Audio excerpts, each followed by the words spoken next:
Regan Slaymaker for Not Just Boxing, and I have the pleasure to be joined by the trainer of Zhilei Zhang, Shaun George. Shaun, first question, how are you? How are you finding London? I love London. I love coming here. It's always a treat for me. I love one of the fun places. The boxing fans are amazing here. One of the best in the world. The country is very good too. I'm glad to hear it as well. Before we get into Zhilei's massive fight with Agit Kabayel as well, let's talk about, the two nights that Zhilei announced himself in London against Joe Joyce. How do you reflect on those two wins?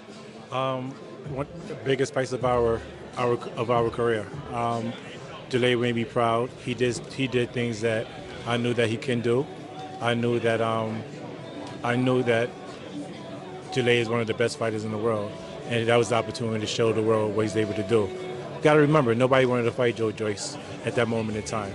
Zhilei stepped in there to show you the type of competitor he is and what he wants to do. Definitely as well. Do you think people, obviously Joe Joyce back then was a formidable fighter. Like you said, no one wanted to fight him. Do you think people forget that about Zhilei's win about Joe Joyce? Everyone forgets about that. Everyone remembers the last few fights, when it comes down to it. But remember, nobody wanted to fight Herkovich. Nobody wanted to fight Joe Joyce. Zhilei stepped up to those guys. He definitely did as well. And then obviously in between that time, obviously Zhilei lost to Joseph Parker, but then climbed straight back up the ladder with one of the most phenomenal knockouts I've ever seen against Deontay Wilder. Talk to me, how nice was it not only to get that such a big win, but also get a win after a fight that I don't think any of the team of Zhilei Zhang were happy with against Joseph Parker, but that win kind of eclipsed everything against Deontay Wilder. Joseph Parker is a competitor, and we respect him. We're still looking forward to the rematch. We had him down twice. He was hurt twice. Zhilei just didn't finish the job. We want to finish the job. I'm looking forward to go against Andy Lee as well, another coach, great coach at that. And, that's what it comes down to. Definitely, obviously the fighters have their own friendly competitive nature as well, but like you said, you're excited to go between the corners with Andy Lee. Obviously, Andy Lee, former world champion as well. Do you like that kind of competition with a really good coach? I'm a competitor. I've always been a competitor. Andy Lee is a great coach. We have a couple of great coaches out here. But I'm a competitor. I want to win. We work hard in the gym. A lot of things. I'm just not on camera all the time, so people don't know what's going on in the background. But we work hard in the gym. We're focused. We're ready. So whomever the style is going to be, we're going to be ready for it. Definitely as well. Let's jump to February the 22nd. Zhilei steps in against Agit Kabayel. Obviously, both fighters coming in on great momentum as well. But first question, what do you know about Agit going into this fight? I know that he's a competitor. I know that he comes to win. I know that he's undefeated. I know that he has good fundamentals. He could go forward, he could go backwards. He has a lot of things going on for him. Definitely as well. And obviously he's coming off wins, both wins arguably, where he's the underdog as well. Definitely, obviously, Zhilei's going to be aware of that, but definitely something that everyone else needs to be aware of as well going into this fight. Zhilei is not Makhmudov, and Zhilei is not Frank Sanchez. Zhilei Zhang is a beast. He's a savage. There's more to it than his punch, and I think this fight you're going to see it more now. Definitely, and obviously WBC interim heavyweight title on the line. Obviously, a lot of conversation about what interim titles mean, but what it means is winning that title, your mandatory challenger for Alexander Usyk. Definitely there's a lot on the line for this fight for Zhilei. Yeah, every fight is a lot on the line. This is a sport of boxing. A loss will set you way back.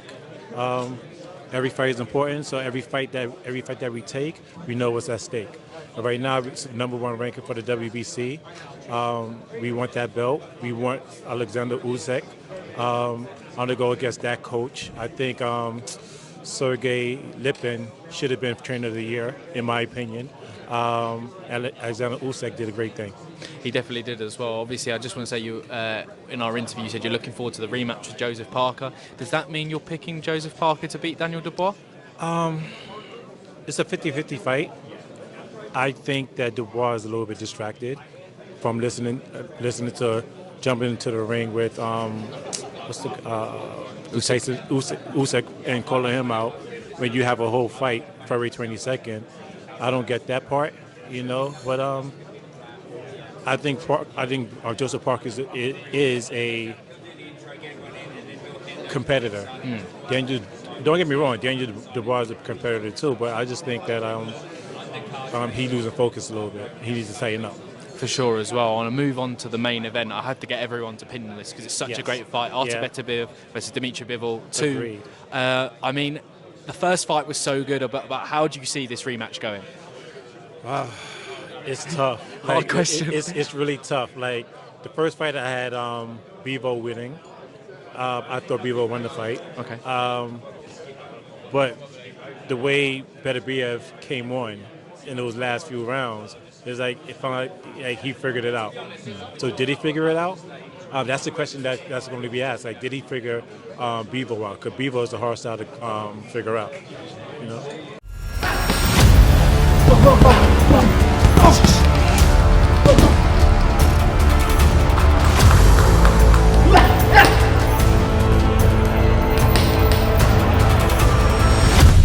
Definitely as well. Just from what you were saying there, you said that Beterbiev kind of, in your opinion, figured out Bivol towards the end. Do you think that gives him the edge going into this rematch? That would give him an edge, but at the same time, Bivol is a competitor too. And he realized he lost focus in those rounds when it came down to it. He made a couple of mistakes. It's a tough fight to pick. It's one of those fights. I'm looking forward as a boxing fan to watch it. Definitely as well. I'm looking forward to being ringside. Shaun, it's been a pleasure talking to you. My final one, we ask everyone who comes on the channel this. Yes, when all's said and done, what does boxing mean to you? Boxing is everything to me. I've been in the sport for over 34 years. Wow. Yesterday I had a Ring Magazine gala.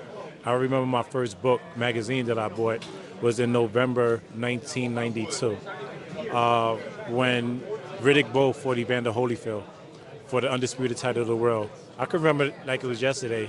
Riddick Bowe weighed in at 234 pounds. Evander Holyfield 204, 205. So it was a big weight difference. It was a great fight. The sport of boxing, I love the sport. I'm a fan first. I study the sport. I understand the sport. I love the different characters in the sport.